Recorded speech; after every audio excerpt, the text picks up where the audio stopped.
My first job was with the Bureau of Land Management as an engine crew person on a heavy engine in Wells, Nevada, back in 1989.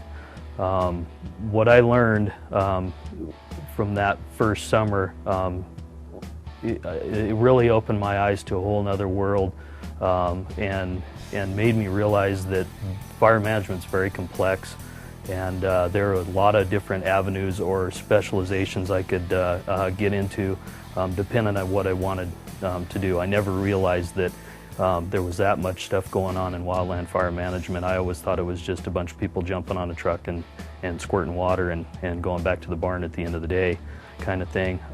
So what I learned really was that depending on what I was interested in and what I wanted to pursue, the avenue was there for me if I applied myself.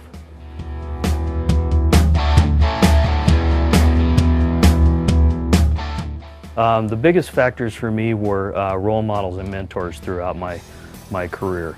I had some very good examples leading, folks that led by example during my career when I was growing up, and I had some not so good examples, and I think I learned equally from both of those.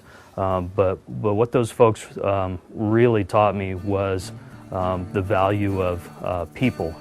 Our business, like it or not, no matter how complex it is, no matter how many documents and policy and stuff like that, our business is about people. And that's the bottom line. If you remember that the people are really what makes our business work, you're good to go. That was the big message for me. And I saw that a lot from a lot of folks when I was growing up in my career, and it really made me realize it. And I had access to those folks to ask them questions, career guidance, you name it, they were there for me. And I think that's a crucial part of our business that kind of is underrepresented a lot of times.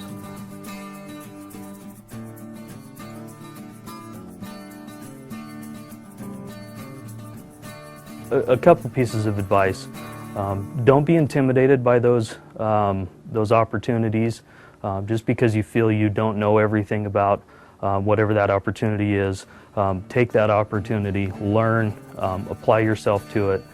Don't be afraid of branching out. We all have a natural tendency to stick to what's comfortable and what we know. And if you get out of your shell and you kind of break out of your comfort zone a little bit and learn about those other kind of facets of our business, you're going to go a lot farther in this business, and you're going to improve yourself and your knowledge about fire as a whole while you're doing it. Another one, again, people. Find good people, go to work for them, hire them if you're a supervisor, surround yourself with good people, support those people, work as a team, utilize their skills, understand their strengths and weaknesses as well as your own, and try and maximize those relationships with those people.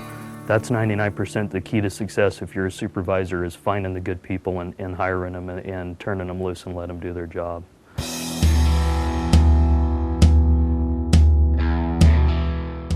Couple pieces of advice. One, pick your battles.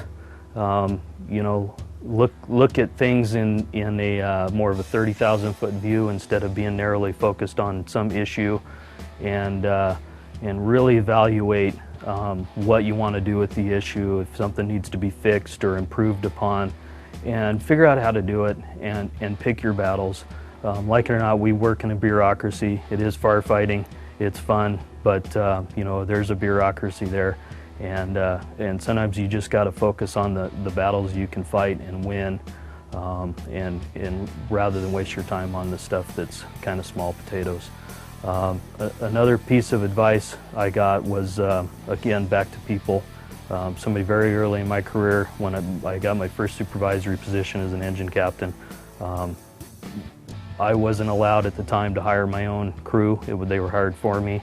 Then we had a management change, and I was allowed to hire my crew. And I remember the new manager and the new FMO telling me, "You call the ball on this one. You've got the ability to hire your crew, hire the best you can, but you're going to live with the outcomes if you don't get the best people you can." So that was a huge piece of advice for me, and I still carry that with me today. The other piece of advice that I got early in my career was keep learning. There's always something to learn every day in our business. When you think you know it all, you don't know it all. Keep up that learning. Don't be afraid of new opportunities. If you've never heard of it and you got an opportunity to go work on it or help with the effort, take it. It's going to make you a better fire person, better fire manager, better firefighter in the long run. So.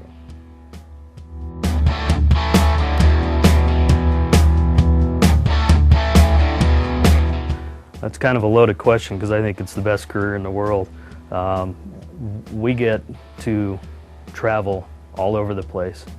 We get to see things that 99.9% of the general population does not get to see and do. You know, if an 18, 19-year-old person just starting in this business has got the opportunity to travel the United States, sometimes the world, ride in helicopters, be up close and personal with one of the most powerful forces in nature. I've seen some amazing stuff in my career. It's just a great workplace. You know, we get older, we progress in our careers, and we kind of get into cubicle mode and that kind of thing. But there's an element of this job that even when you get to that point, that is just refreshing daily. The work environment's great. The people are outstanding. I can't imagine working with a finer bunch of folks that are just passionate about what they do and are all about making as safe and effective operation as we possibly can have. And I mean, that's why I like it. I don't know what else to say. Like I said, it's a bad question for me because I love it. I've never thought of doing anything else once I've got my first taste for it. So.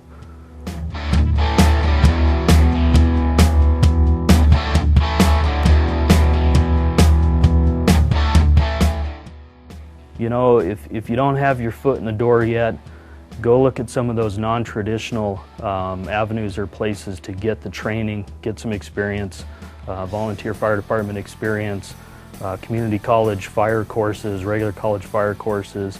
Pick up that training and some of that experience wherever you can. It's going to give you a little edge and help you get your foot in the door that first time. And then once you're kind of in the system, like I said, continually look for those opportunities. They're looking for volunteers to do something. Raise your hand every time and go tackle it the best you can. Keep learning as you progress through your career. Find yourself a good mentor. Find yourself some people you trust, and you know, people that are knowledgeable in a business that you can go to for career advice or suppression advice or whatever it may be. But find those people that you can really trust. And use the networks that we've got available. There's a new program out called e-mentoring. It's a really great program. It's a kind of an electronic way to tie mentees, for lack of a better word, in with mentors versus the way I did it was, having to do the old school, dial for dollars and find somebody that would help me out. So find those resources and then take those opportunities. I can't stress that enough. We have a tendency, like I said, to get into a mode of staying where we're comfortable and trying to specialize in something, and that's well and good. We need that in our business. But in order to advance in this business, to become an FMO, an AFMO, to work at the national office, to be an aviation manager, state FMO, regional fire management officer, any of those kind of things, you really need a well-rounded background. You can have a good background in one kind of area of expertise, but you need to have a knowledge about everything we do in our business, whether it's planning, aviation, operations, policy, any of that kind of stuff.